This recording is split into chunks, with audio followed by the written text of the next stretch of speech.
What's up, guys? Alex Skeen here with Keller Real Estate, and I am back.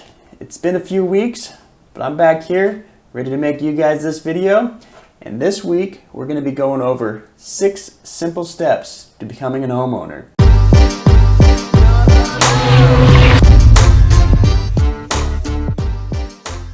This week, I want to be focusing in on the first-time home buyer. I've been having a lot of questions lately from first-time home buyers is, what's the process of actually purchasing a home? Well, I want to answer that question, and I want to break it down into 6 easy, simple steps for you guys to understand. All right, let's break it down. So there are 6 simple steps to purchasing your first home, but the first 2 steps, they kind of coincide with each other. So the first step would be to find yourself a real estate agent. The second step would be find yourself a lender to get yourself pre-approved for financing. Now the reason I put these 2 steps together is because they can go hand in hand. If you're going to find yourself a real estate agent, a lot of times the real estate agent would know good lenders to recommend you to in order to get that pre-approval. And vice versa. If you know somebody that you want to use for your lender, they can get you a real estate agent that they know and trust to find you a home. So these 2 steps really go together, but I want to go a little bit further and talk about each step individually. So what I'm calling step 1 is hire yourself a real estate agent. Now, there's a few things you want to think about when you're hiring yourself a real estate agent.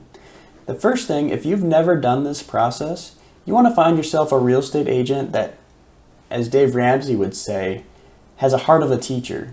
You want somebody that will explain the process and let you understand what is going on at every single step so that there's no confusion in the whole process. So when you're looking for a real estate agent, make sure it's somebody that wants to help and wants to teach you the process as you go along. All right, let's move on to step 2. Now step 2 is finding yourself a lender and getting pre-approved. Again, along the same lines as finding yourself a realtor, you want to find somebody that has a heart of a teacher. This is your first time doing this. You want somebody that knows their stuff and can explain it to you so that you know what you're doing from a financial standpoint. So you want to find somebody that has that heart of a teacher. Once you have found that person, you want to get pre-approved.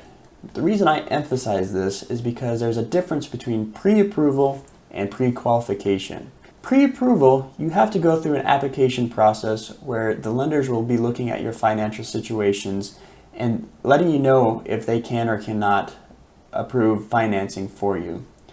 Pre-qualification is basically just taking your word of your financial situation and the lender saying, okay, if you're telling us the truth, we think that we can finance you. Now those are some of the differences that I know about pre-approval versus pre-qualification. But if you're a lender watching this, comment down below to let the viewers know a little more specific details of what a pre-approval is versus pre-qualification. Obviously, as a realtor, I always like to see pre-approvals. It gives my buyers a stronger stance when they're trying to offer to purchase the home. All right, on to step 3. Now the first 2 steps, they're a little bit more boring, but they're very, very, very necessary in order to go out and purchase a home. But step 3 is actually going out and finding that home. So what happens typically is that you'll sit down with your realtor. They will discuss with you what your needs versus your wants in purchasing a home so that we can understand when we're looking for homes what makes sense for you as a first-time home buyer and what houses actually make those qualifications. So once you've had this interviewing process, we actually sit down and schedule showings for homes that you're interested in. So once we're actually going out and seeing homes, we're going to be looking at homes a little bit differently from a realtor's perspective to a first-time home buyer's perspective, or any purchaser for that matter. As a purchaser, you're going to be looking at the layout, the space that's there, the amount of yard that you have, is it fenced in, is it not fenced in, those sorts of things.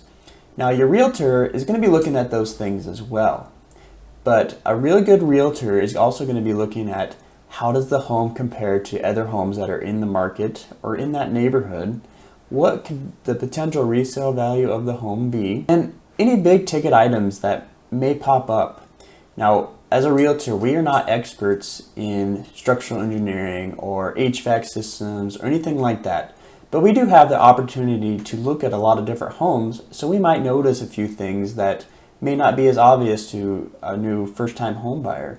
So we might point those things out, and we'll recommend that you get inspections on those things. All right, step 4 is actually putting an offer on the home that you want to purchase. Now, step 4 can be a very exciting time, but it also can be a very stressful time. So that's why you get yourself a good realtor to help you through that process. An offer consists of much more than just the price of the home that you want to purchase. It includes things like, what type of loan do you have? What is the closing date? How much earnest money are we putting down? Are we asking for inspections to be done? All of these things accumulate into what an offer is. A good realtor will give you good advice on how to balance these things out. All right, step number 5. So step number 5 has come after our offer has been accepted by the sellers and has allowed us to get our inspection completed per the offer. Now, to get the inspections completed, that is something that you'll have to take into consideration, as we typically tell the buyer to pay for it. And the reason for that is we don't want the seller to hire their Uncle George from down the street and tell us it's okay, even though he's not an expert. So we want to make sure that we're hiring a professional inspector to come in, take a look, and see what they see as the issues that could come up in the home.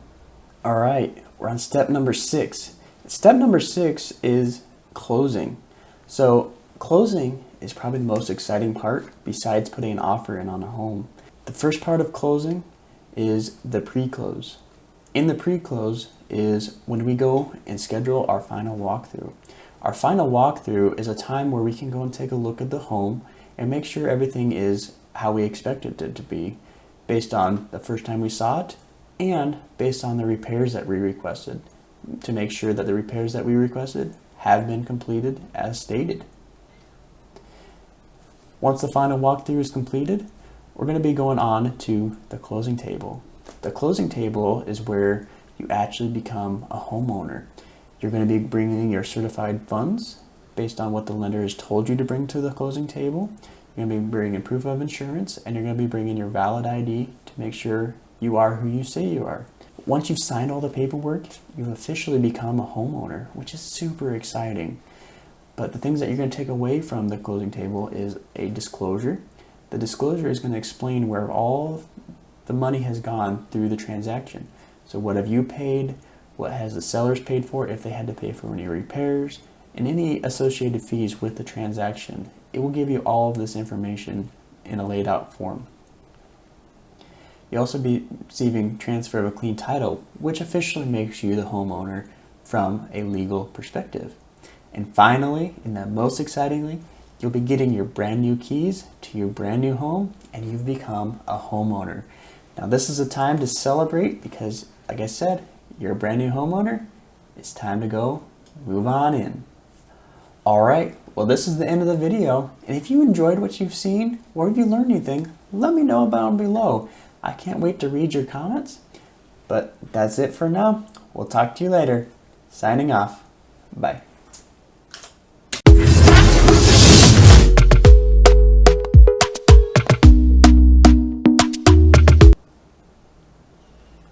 All right, I'm back. And I want to break this down. Break it down.